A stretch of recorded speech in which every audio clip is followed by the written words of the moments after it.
Welcome everyone to What the Force, and welcome to a fun episode on the myth of Kenobi. And joining me for this conversation is John Booker.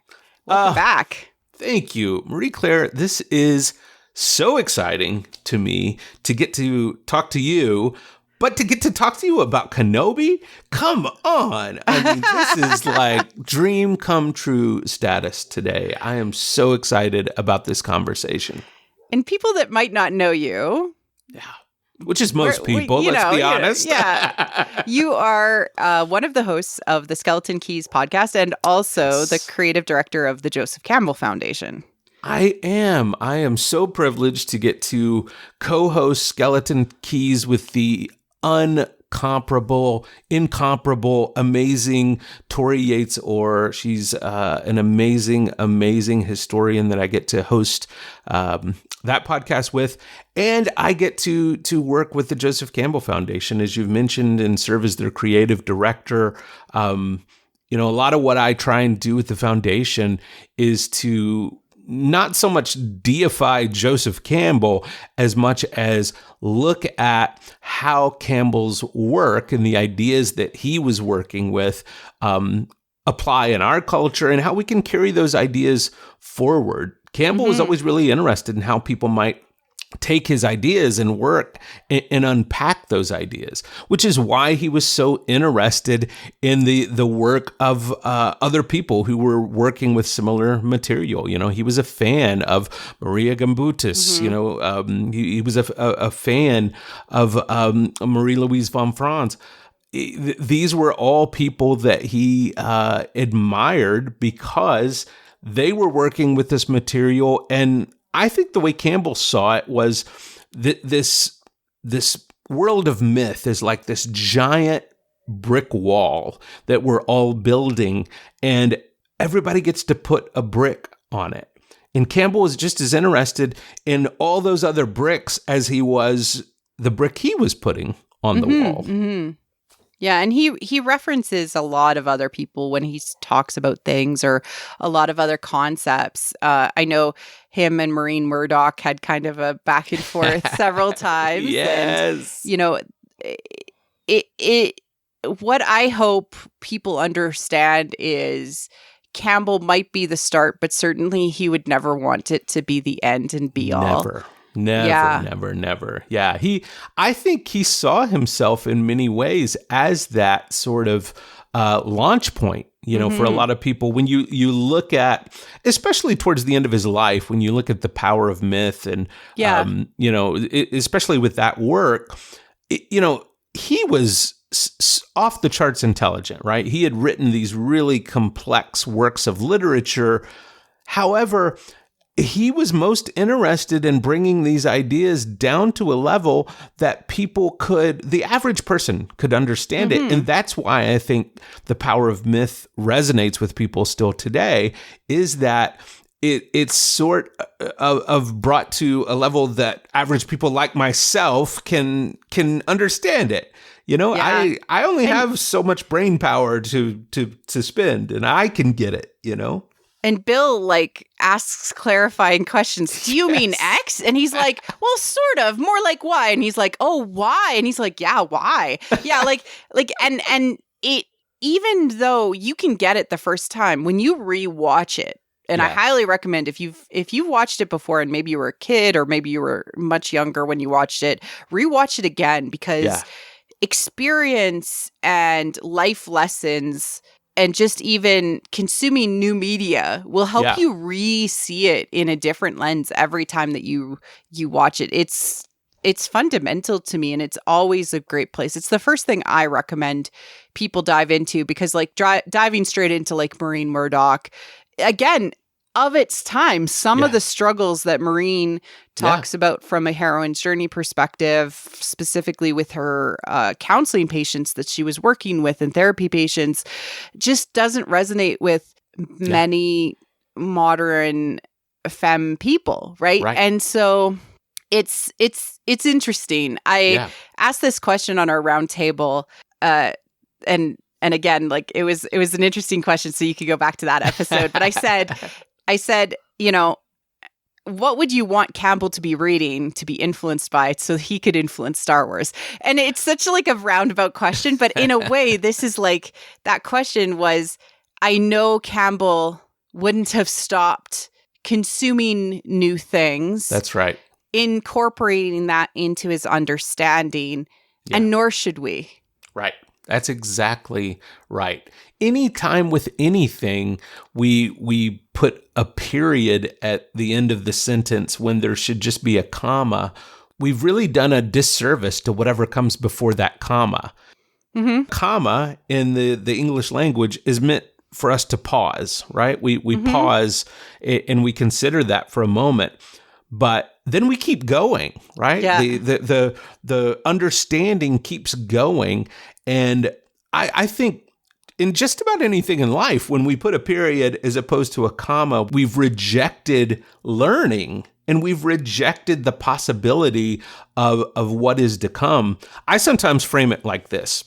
A lot of times, we could get so angry with people that are not as far along in their understanding about these things. Like, it's easy for me to read things, even that Campbell said and be like, I would have liked to had a conversation with him about that, because I think he just, he wasn't yet aware in their time of this or this or this. I think of it like this. There is no shame in being in fourth grade. Nobody makes fun of anybody for being in fourth grade, right? Yeah. However, if you're in sixth grade, that's great, right? Because you've progressed, you've grown, you've learned more. You're in sixth grade now. But a sixth grader should never shame a fourth grader, right? Someone who has not maybe made it that far in their thinking yet. And, Campbell died. He didn't get to think anymore after that, at least in this dimension and plane. So I think we have to appreciate, wow, that was really interesting for someone who made it to the fourth grade. Now we're in the year 2022. We're in the 28th grade or whatever it is, right? And so I sort of look at it through that framework and say, wow, some things, people that lived in the 50s and 60s and 70s, they had a certain way of understanding these things that we've grown and we've expanded, and now we understand them much more accurately or much more thoroughly. Even in my work with the Campbell Foundation, some of the stuff that Campbell talked about, we've got better science for some of the things that he talked about. And we have to go back and we have to, put an asterisk in some of the books and say, this was the best scientific thinking at the time about this, but now we know blah, blah, blah, blah, blah. Mm-hmm. And I think we can easily dismiss people that have, only made it that far into their thinking, or we can say, this is an opportunity for me to transcend and include. Yeah. I still include everything that, brought me to this point, and now I transcend it. And I'm so excited that, people like yourself in this podcast keep taking ideas that Campbell and Marie-Louise von Franz and all these different thinkers had, and you're bringing those ideas into the world of Star Wars and into pop culture, and you're taking that work forward. And I'm so glad there's new energy and new thought coming out of that. If What the Force podcast was just a monument to the past, it would not be as successful as it is. But I believe it's a light shining towards the future. And I really do believe that. I'm a fan of the podcast. I'm so happy to be on it. So two thoughts, and I totally agree with you. You just, completely summarized how many Buddhists feel that if people aren't farther on their path of enlightenment, would you get mad at a child for not understanding everything around the world, right? Yeah. They're just not very far. And it's almost cruel to be mad at somebody who just hasn't had the opportunities to learn yet. Yeah. Right? Yeah. And also, there's a reason that the adventurer's journey... Yes. or the journey that an adventurer goes on, which is more correct to what Campbell would talk about, which is also not gendered. That's right. That's exactly right. Really, really interesting. Campbell never called it the hero's journey. Right. It was other people that called it, and then he kind of adopted it. He's like, I guess. But yeah, it's the adventure. You as the adventurer, or the person within the mythology, or the person within the story. And again, stories we tell ourselves, our dreams, our memories, are our personal mythologies. We are the adventurer that is trying to make sense of the disorder or chaos in the world around us and the things that have happened to us. We must be bravely departing on it, and it's a circle. Yes. So we never run out of time to take a new adventure and take a new journey and learn from the things that we have faced. Oh, well said, Marie Claire. You are blowing my mind right now. That's so good. I do have a podcast. I'm so glad you do, because that is such an important perspective that you're bringing right now. And you know, as you say those things, what I'm reminded of is that circular journey. It can look like we just keep repeating and coming back to the same place over and over.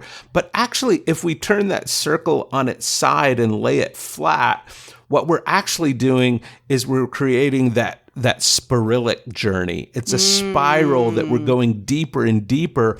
And if you look at it again from an aerial view, yeah, it's just like, wow, you're just going in a circle, the same thing over and over and over. But what's actually happening is you're going deeper and deeper and deeper, as opposed to just repeating the same things over and over again. You've given me words that I have wanted to hear for a really long time in a new way. Oh, I'm so glad. So one of the most important things in psychology is change journeys. Yes. And those are spirals. Yes, that's right.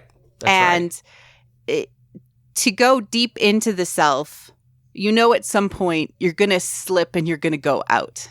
Yeah, that's right. Right? And that's to go into habit change, or to become something different, or to take on a new aspect of yourself, and you want to be like, it could be as simple as like, I want to have a regular exercise, or I want to take care of myself, or, maybe I want to do something creative. There's going to be spirals where you're going to go away from where you wanted to be. That's and change journeys are always like that. And so that's the link that I've always missed personally. So thank you, John, for giving that, which is that I always knew heroes' journeys were transformational change journeys, of course. But seeing you talk about it in that spiral down into the self really helps. It really is so key to understanding that journey, because, and to be honest with you, that clarity about that came to me through the feminine myth of Persephone. I've learned so much thinking about the journey of Persephone. And, most people are probably, familiar with Persephone, who spent part of the year in the underworld with Hades. And depending on which version of the myth you believe, there's, probably the most common version of the myth is that she was brought there against her will, and there was a deal made with Zeus to let her come back to the regular world for part of the year, and then return to the underworld part of the year. I've always liked there's a version of the myth that suggests that perhaps Persephone planned the whole thing. She had fallen in love with Hades, and this whole thing was her plan to get to be in the underworld part of the year and the overworld part of the year. I always like that better, because I think it just creates more agency on her too. It does. And I think Persephone is a character of agency. She represents that energy. But also, I think there's something for us to learn psychologically from that Persephone spent part of the year in the underworld and then would come back to spend time with her mother, Demeter. So many of us in our journeys try to, we go to the underworld and we just try and just live there. We just are like, I'm just going to go on this deep journey of self, right? And just as you just said, sometimes we have to, what seems to be, go away from it. We have to move in a direction that feels like we're going away from it, but it's not. It's part of that spiralic process of going down deeper into it. And I think of it in terms, and this is a very Buddhist idea, but I think of it in terms of how we breathe. Inhales and exhales.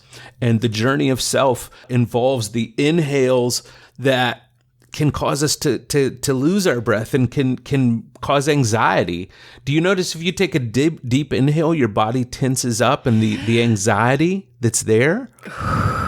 Yeah. But that exhale, right? It feels so good. The exhale feels so good. But life is about that balance of inhales and exhales.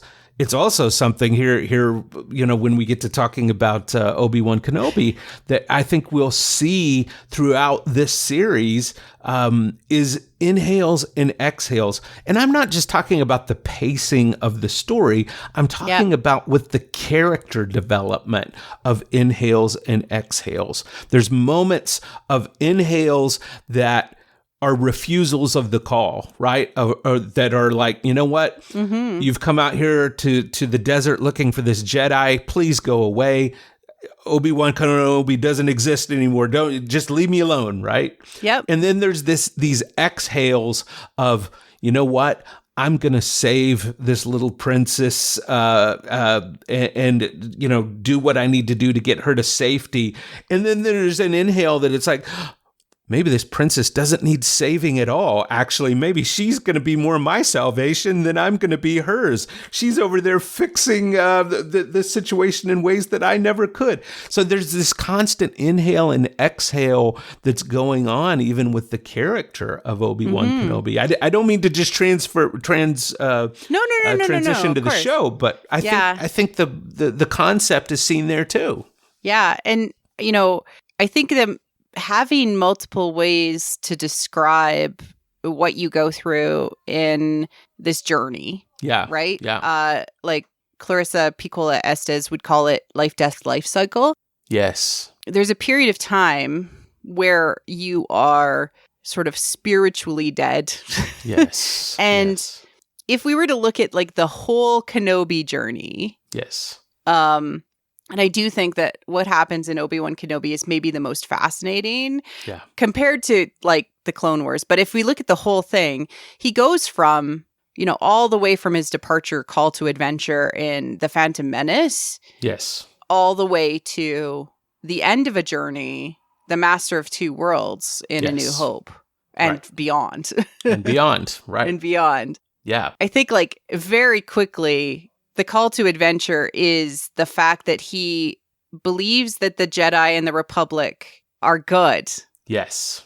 And that there is waking up and seeing Naboo. Yeah. And what is happening as unfair and kind of like much of us, we look at the world around us and we're given this, not propaganda, but we're taught a certain way that we need to trust institutions and institutions are always good.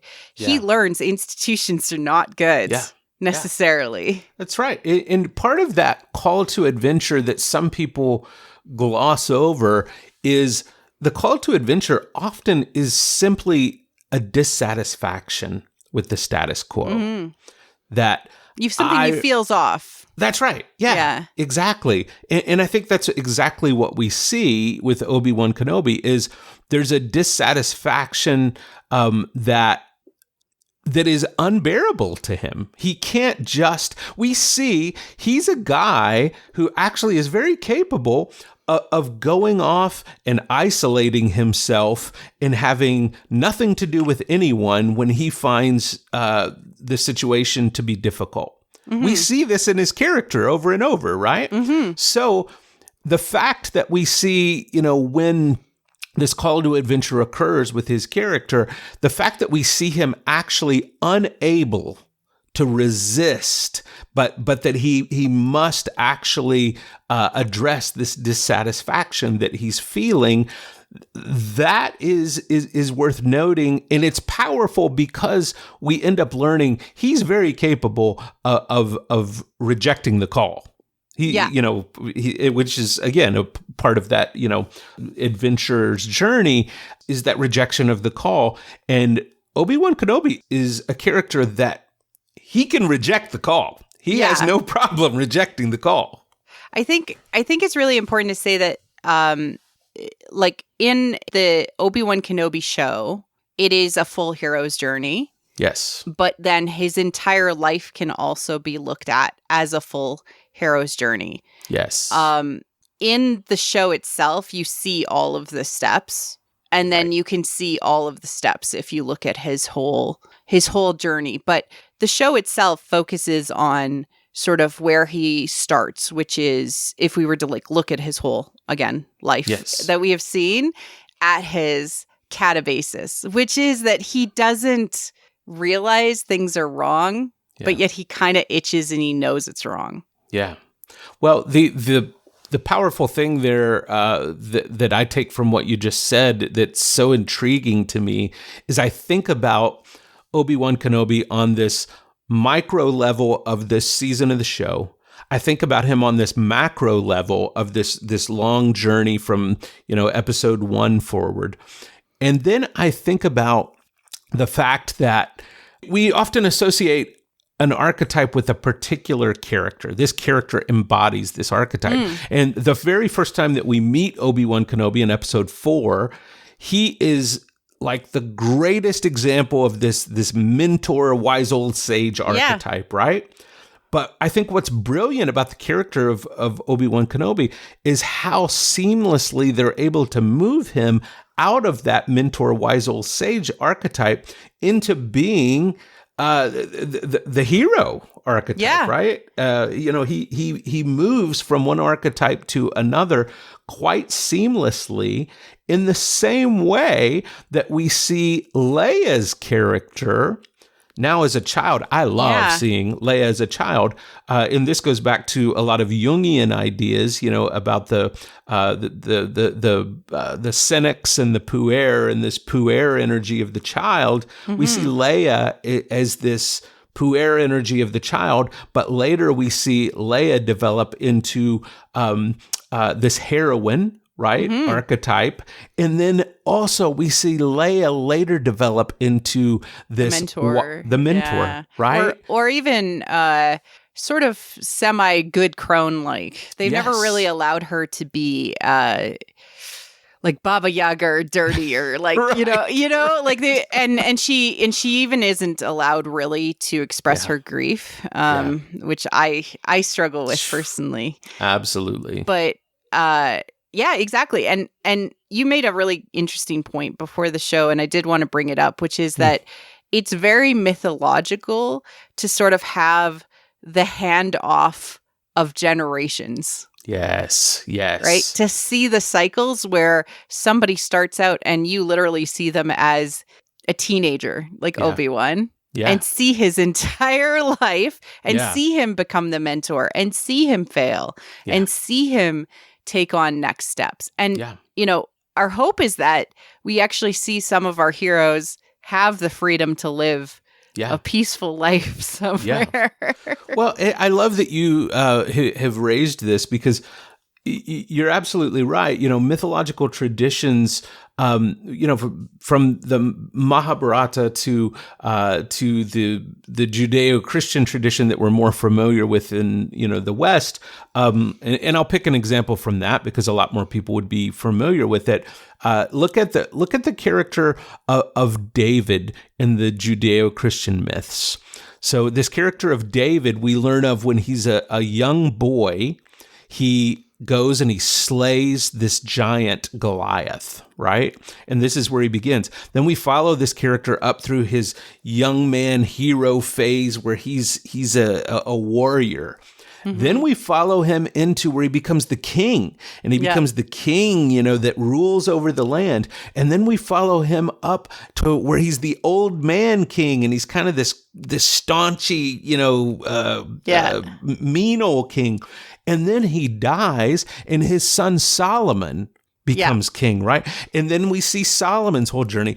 And in that mythological tradition, we see the entire death, birth, rebirth cycle going through over and over again between generations, because mythology is not a journey of the singular ego. It is a journey of the entire collective recycling over and over and over again, which is what Star Wars is doing so brilliantly. And it's also becoming a really academically correct mythology, if you will. Yeah, it is. Yeah. And it's also hard for, I would say, some people, because they've grown up with a specific liminal space by which their heroes never change. Yes. Or they're stuck where they are. So like a lot of people, especially men, I would say, no offense. I totally agree. None taken. I struggled with The Last Jedi, and the fact that Luke wasn't all powerful in that moment. He was down and he was depressed, but we see that parallel to Kenobi so easily. There's so much of The Last Jedi in the Obi-Wan Kenobi show, because these things are repetitive and we need to learn them again. That's right. That's right. That to me is that's why it's hard, I feel like, to tell powerful mythological stories in television. And I'm so glad that we have creators like Dave Filoni and Jon Favreau and Deborah Chow? That's exactly where I was going next, because Deborah Chow, I think, has taken it to an entirely new level with Kenobi.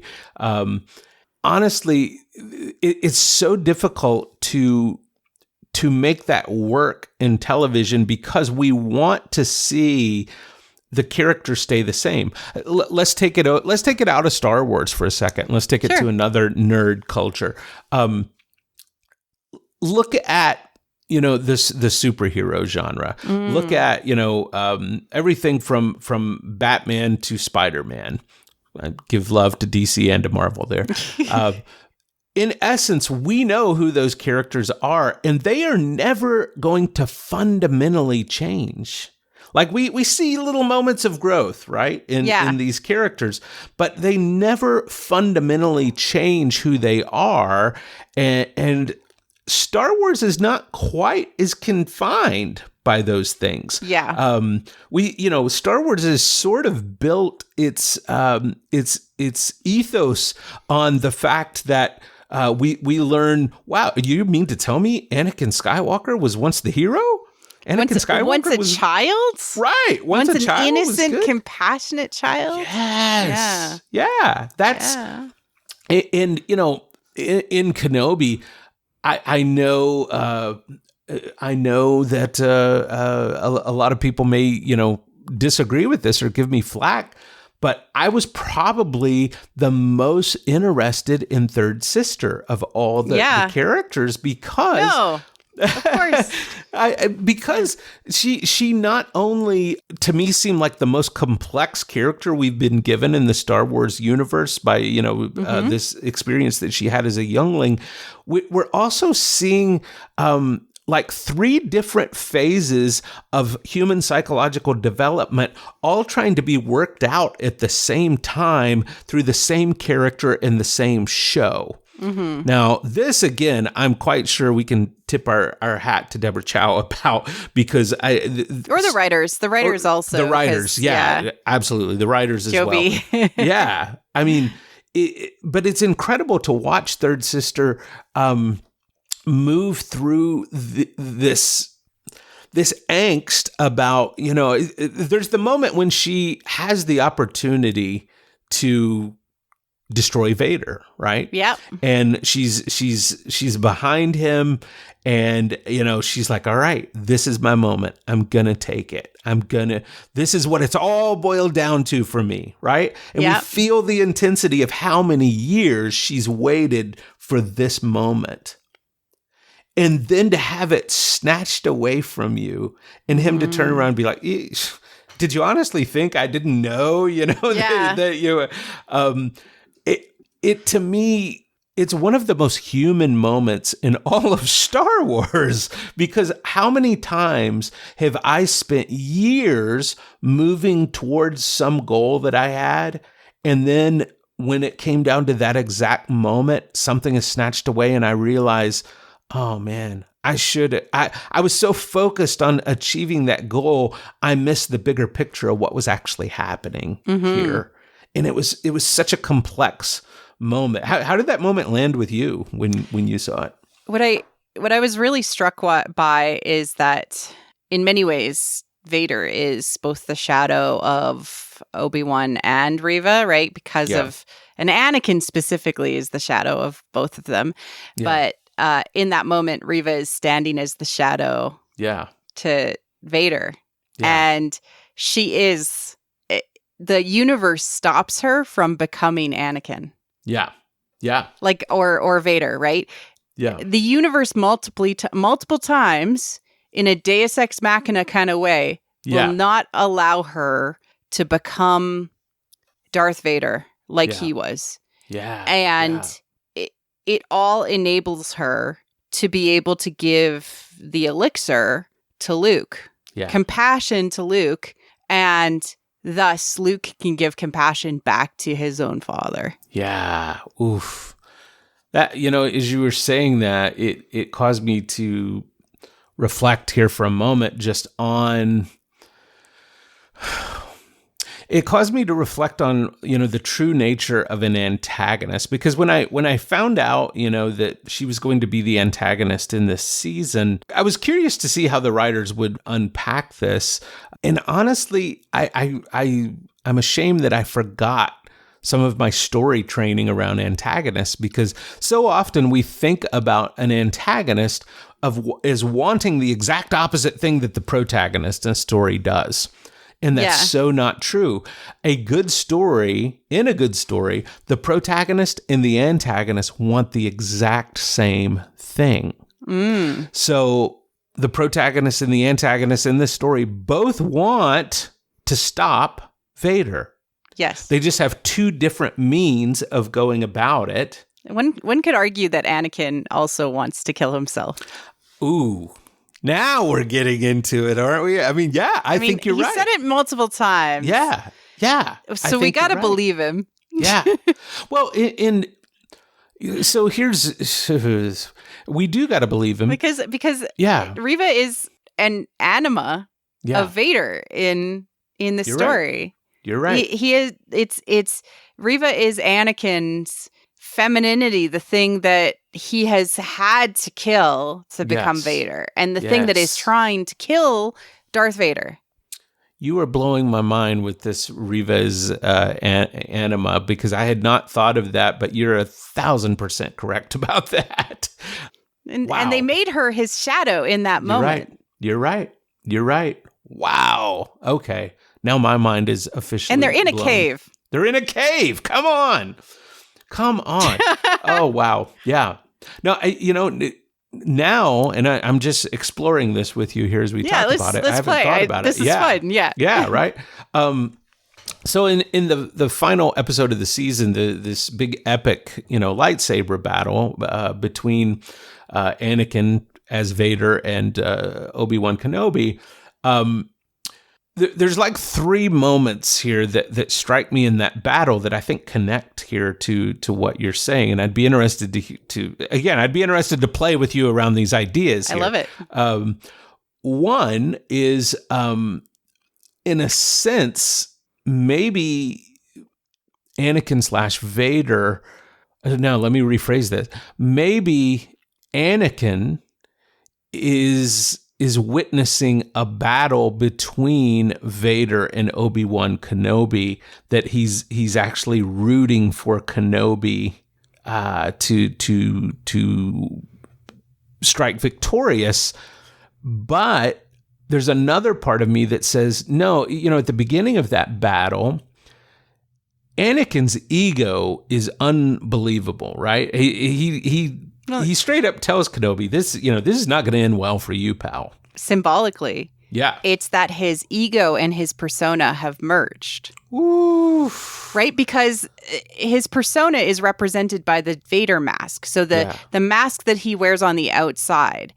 Somewhere right? Carl Jung is smiling in his grave right now as he hears you say these things, because you're so spot on. And then when his persona is stripped, i.e. his mask is broken, we can truthfully see the blue light, the remnants of Anakin with his eye remaining. And he's actually able to speak and give atonement to his father figure, which is the reverse of the typical atonement of the father. Right. Atonement to his father figure, Obi-Wan, that what happened wasn't his fault. It was his own fault. And to understand that guilt and that the person that hates Vader the most in the galaxy is Darth Vader or is Anakin, it is the reason why he's stuck in his catabasis, right? So what I find super interesting throughout the show is that they do twin symbolism, like when they're both in the bacta tanks and in that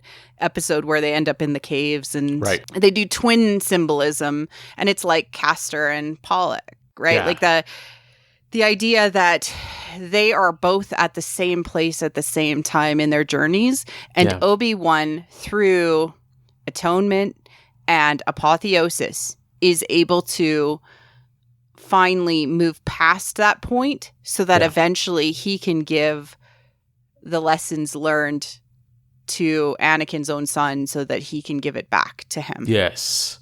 Well, yes. In that battle, when Vader brings down all the natural world on him and buries him under the soil of that earth, we've got multiple archetypal moments happening right there as well, because we have a belly of the whale moment in a classic, sense. We've also got buried. He's finally dead. That's right. He's finally dead. That's right. Under the ground. Under the ground. Completely buried. Ready to be reborn. That's it.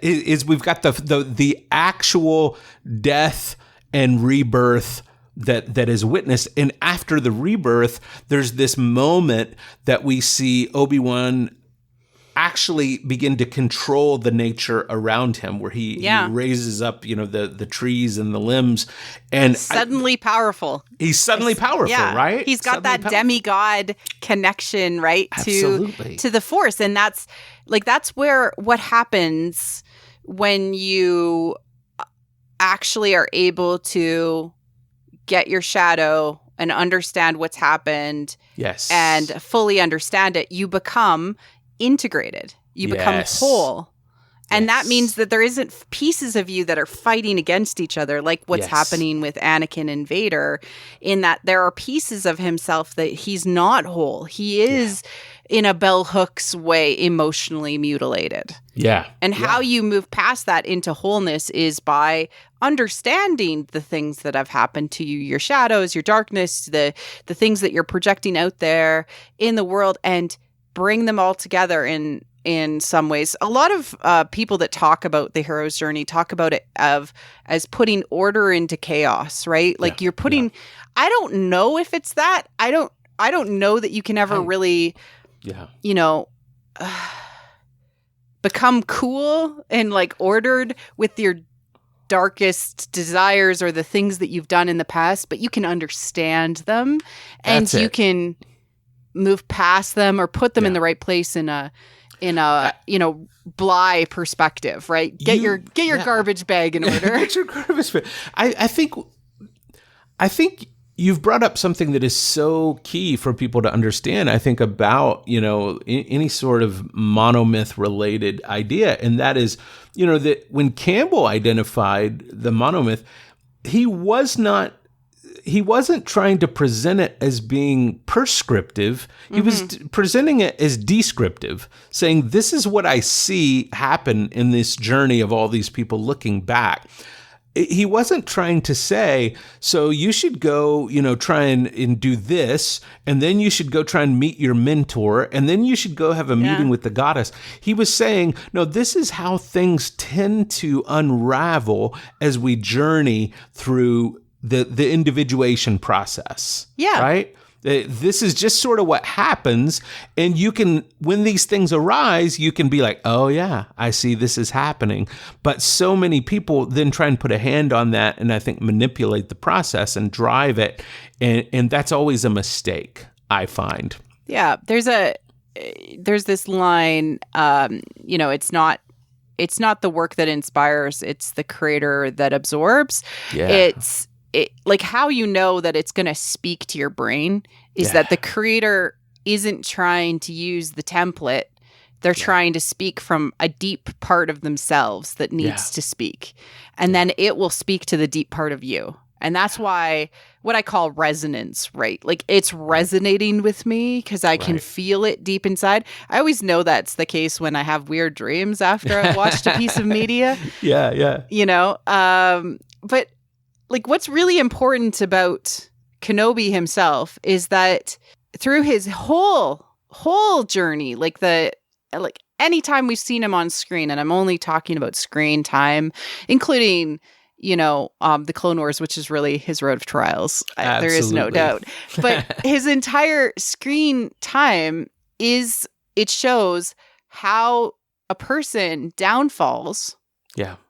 In their belief in the institutions or the culture that they're in, and then how they get out of that, which is what we've gotten in the Obi-Wan Kenobi show, right? It's how you get out of your lowest point, and people are entirely okay to use it like that.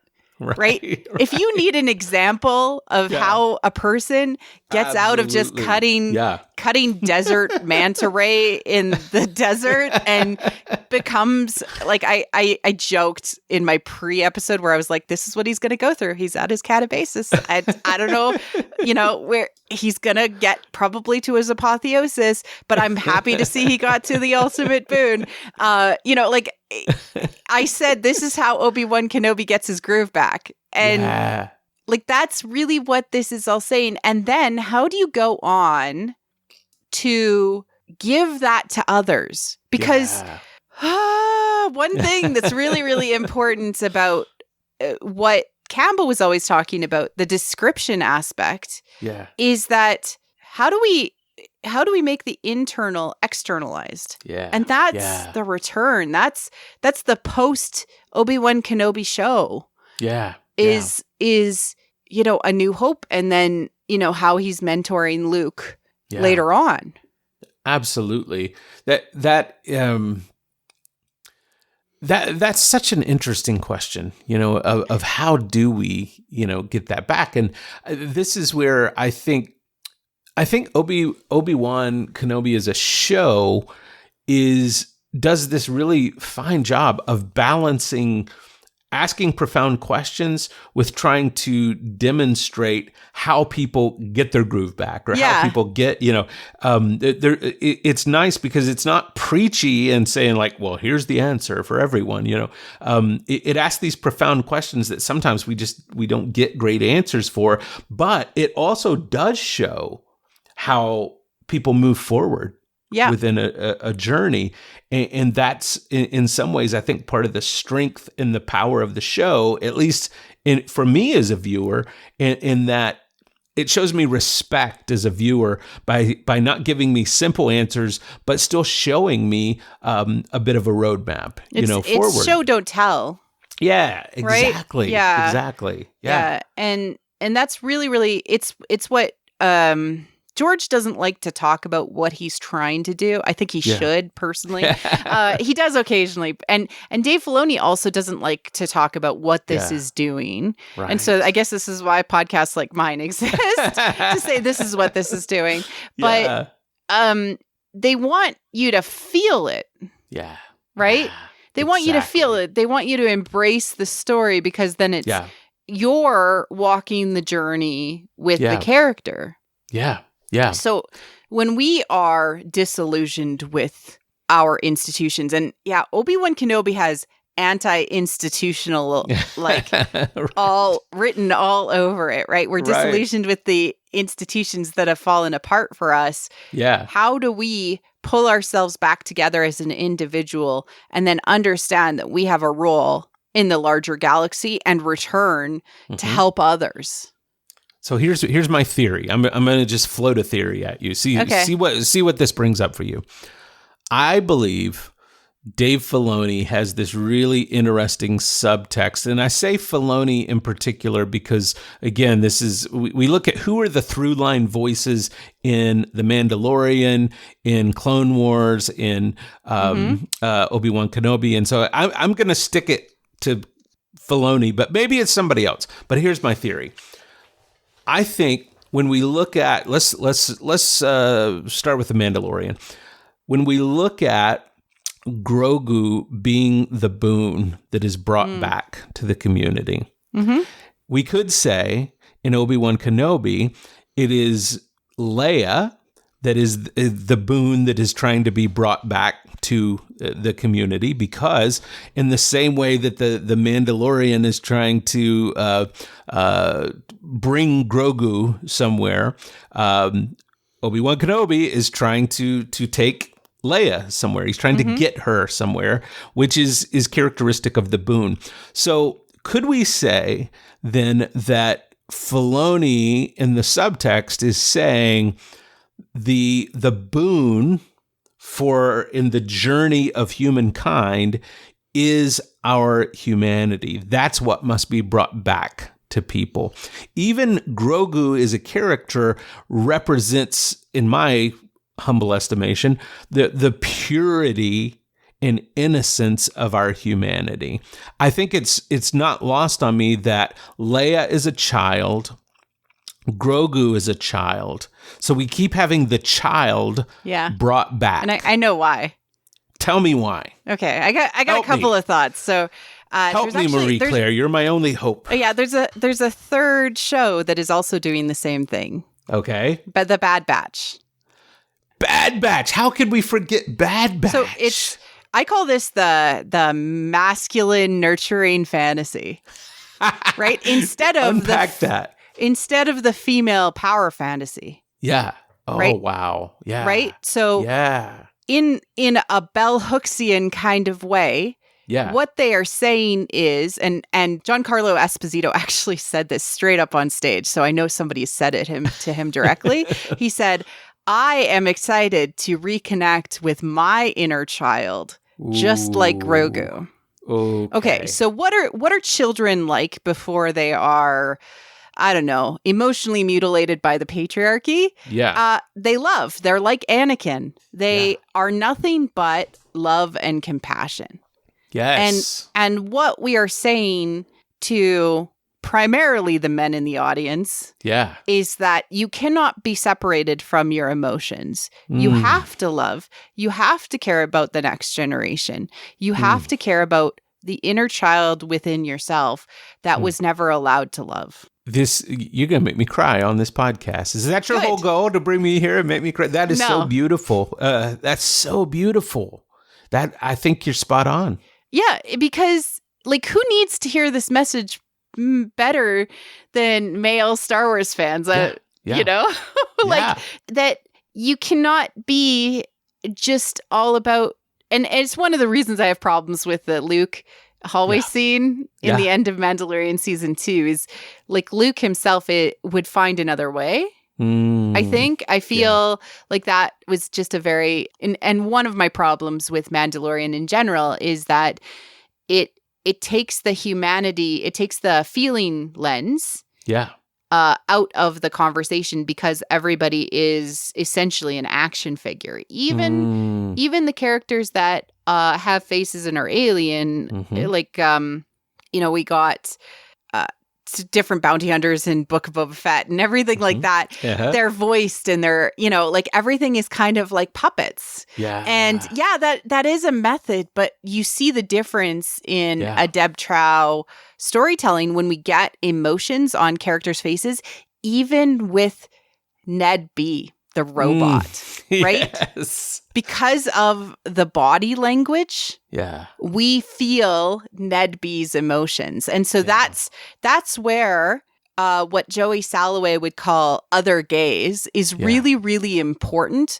for embracing this mythic storytelling structure, is that we need to not only tell a mythic story that involves a change journey like we see in Kenobi, right? Getting his group back, but we also need to do it in such a way that we see it layered in the emotions of the character to go through it, so then we can psychologically go through it and experience that with the character, right? That's good storytelling. And then you see it reflected in the story when you hear characters tell the character they're doing things. And that's Joey Salloway, and that's femme gaze or other gaze all the way. And it's what I've been asking for from Star Wars since The Last Jedi.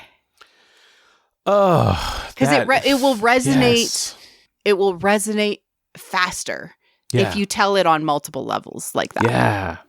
Well, that, I love that you're bringing in this idea of the gaze. It takes me back to years and years ago when Laura Mulvey wrote initially about the masculine gaze and the male gaze, and it got simplified down to this idea that it was the sexualization of women, that the male gaze was basically just the sexualization of women.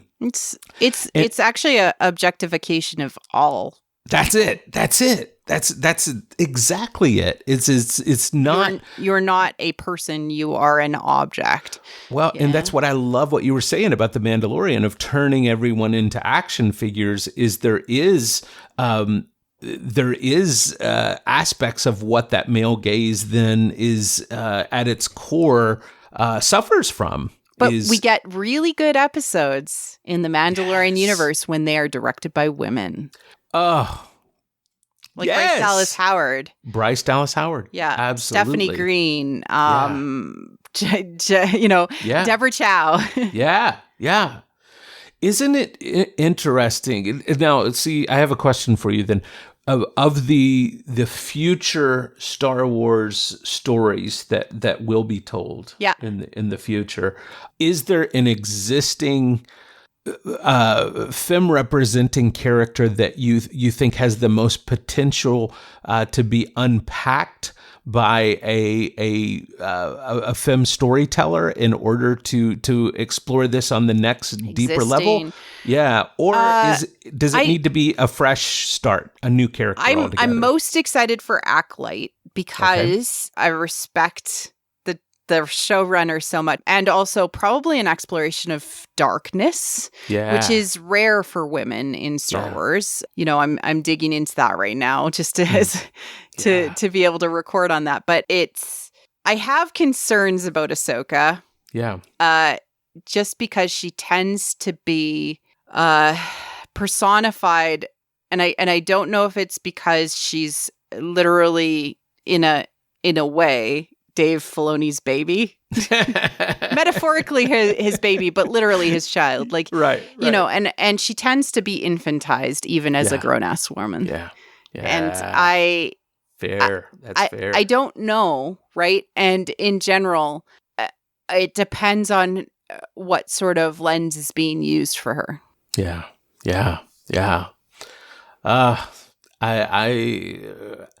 I am excited to see, what they do with these existing characters, but there's another part of me that's even more excited about the future of new characters that will be created. If say they hand Deborah Chow the reins and just say, go create a Star Wars show based on a character that you invent, that you create, because I don't think we've seen yet in the Star Wars universe anything like that. I think most people are working with the existing archetypal energies that came out of George Lucas's original trilogy, and not that we haven't expanded into all sorts of different worlds, but I'm anxious to see something that addresses these things that you're talking about, that gets to start from as much of a clean slate as possible. I would say that as closest as that has ever happened in Star Wars was with the Knights of the Old Republic game, the original one, where they said, we don't want to mess with the Skywalker saga, so we will go so far back in the past. Yeah. We can't, but it kept all the echoes and the understanding of what George was trying to say. Yeah. And it built its own world with characters that are beloved, right? Revan and Bastila and Karth and IG. I forget his name. Or that. IG-88. No. He's the assassin droid. I literally cannot remember his name, but he's great. Okay.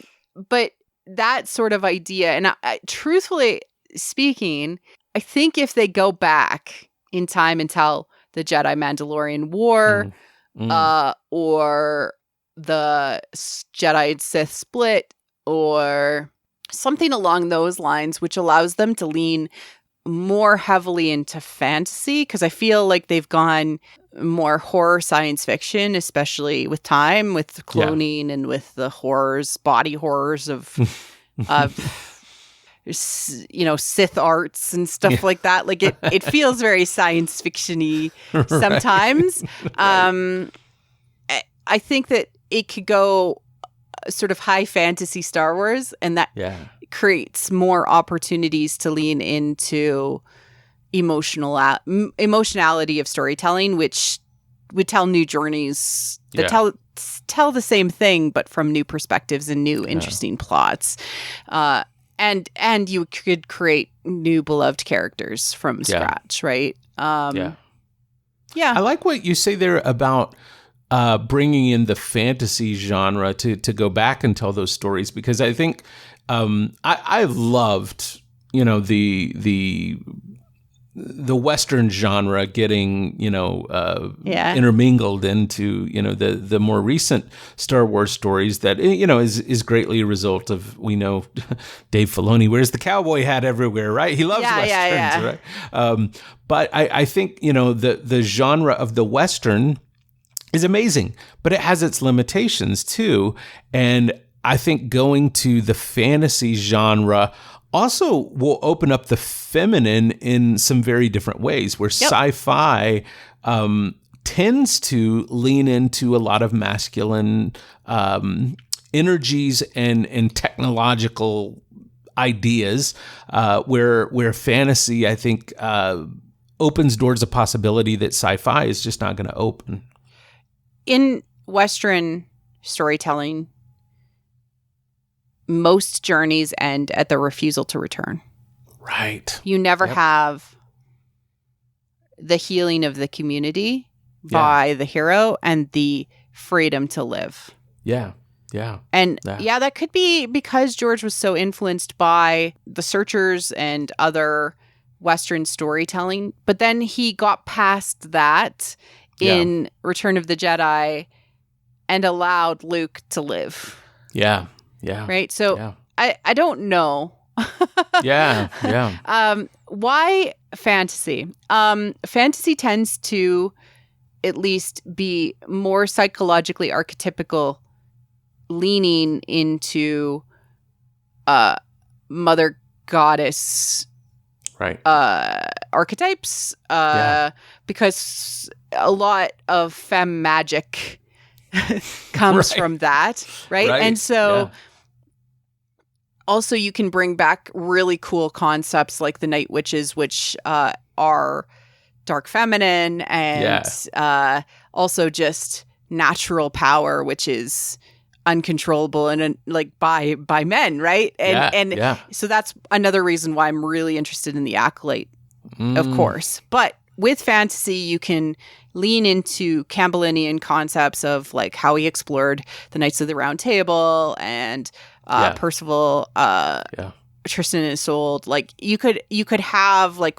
sort of more of the courtly love concepts in that as well, because they're called Jedi Knights for a reason. Right. The Mandalorians wore armor for a reason. Right. There are counts and princesses and sort of feudalism, Right. which explores the interconnectivity of us all, Yes. right? This is mine, this is yours. But how do we come together? How do we find that third way that we're always talking about?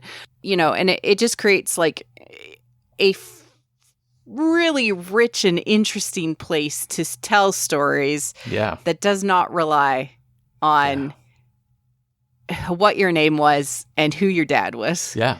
Well, you I think nailed it with if they do go back and tell stories that are further back in the past than where the Skywalker story begins. We have the opportunity to mirror what has been true of mythology, and that is that feminine cosmology is much more ancient than any male cosmology. We had goddesses long before we had gods, and so these ideas you're talking about with the knights and the feudal societies that we see. Think of that in terms of the planet we live on, and that was a certain point in history. But if you go back further in history, you're going to go to Inanna and Ishtar, these more ancient feminine goddesses in energies that. It would be so fascinating to keep going further and further back in the Star Wars narrative to see if that mirrors, if somehow the feminine energies, if there was, these Inanna-like stories that were lost when societies changed, just like we lost so many goddess stories when, we went from the agrarian societies to the hunter-gatherer societies. It would be so fascinating to see if that held true in the Star Wars mythos. Well, they would just have to write it, right? Absolutely. Yeah. Absolutely. Yeah. They should bring us in to talk to them about writing it, right? Yeah. I mean, they'll be fine. Yeah. I'm sure they will. But we have gone all over the place, but I think that's really exciting. And John, I can't wait to actually have you back on the podcast to talk more about mythology. And before we recorded, we were like, it's like we're talking to people we've known our whole lives but have never met. Like that's what it was like when I met John. And I really, really appreciate and really am so thankful that you agreed to come and talk with me again. Well, this is awesome. It is my pleasure. I'll come back anytime. And in the meantime, I am, again, big fan of the podcast. Thank you for the great work that you do. I can't wait to hear what insights you continue to hold because I learned so much about all of these things by listening to you, Marie-Claire. So thank you. It is an honor and a privilege to be here with you today. Where can people find you if they're looking for what you're doing and what you're all about? You can find out everything about me, connect with me on all my social media platforms. If you go to my website, it's tellingabetterstory.com. And also check out Skeleton Keys, which is awesome. Yes. Exploring sort of mythology and pop culture and symbolism and archetypes and things like that. So really, really amazing. Thank you, John.